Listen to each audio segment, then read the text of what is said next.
Dans cette vidéo, nous allons en apprendre un peu plus sur les fonctions du tableur LibreOffice Calc. Le logiciel nous permet en effet d'accéder à de nombreuses fonctions mathématiques. Pour accéder à la liste des fonctions disponibles, il suffit de cliquer sur le bouton violet FX. Nous obtenons alors une fenêtre qui nous affiche la liste des fonctions disponibles.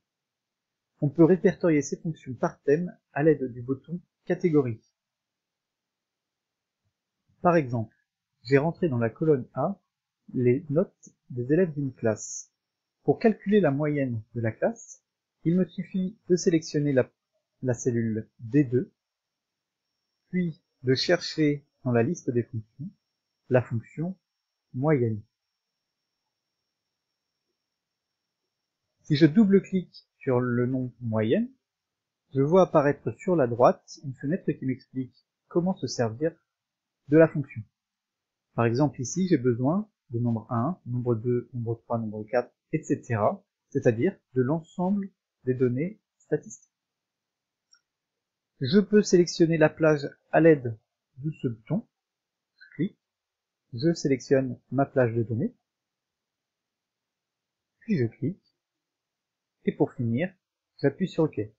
On voit apparaître ici la formule qui sera rentrée dans la cellule, égale moyenne, entre parenthèses, la plage de la cellule, c'est-à-dire A1, 2 points, A20. La moyenne de ma classe est donc de 10,85. Il y a de nombreuses fonctions mathématiques dans LibreOffice Calc qui vont nous permettre de calculer l'écart-til, la médiane, l'écart-type et la variance par exemple. Nous pouvons aussi rentrer directement la fonction dans la cellule. Par exemple, si je souhaite déterminer le nombre d'élèves ayant eu une note supérieure ou égale à 10, je vais utiliser la fonction NBC. Je me place dans la cellule F2, puis j'écris égale NB.si. Entre parenthèses, le premier argument ici est la plage de données, le deuxième argument est le critère. Cette fonction me permet en effet de dénombrer les cellules répondant à un certain critère dans une plage donnée. Ici, ma plage de cellules est A1 de point A20, c'est-à-dire les notes de ma classe. Je sépare la plage des critères par un point-virgule.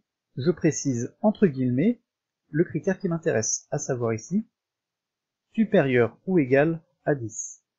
Je ferme les guillemets, je ferme la parenthèse de la fonction, j'appuie sur Entrée, je vois apparaître 10 dans la cellule F2, c'est-à-dire que j'ai 10 élèves de ma classe qui ont obtenu une note supérieure ou égale à 10.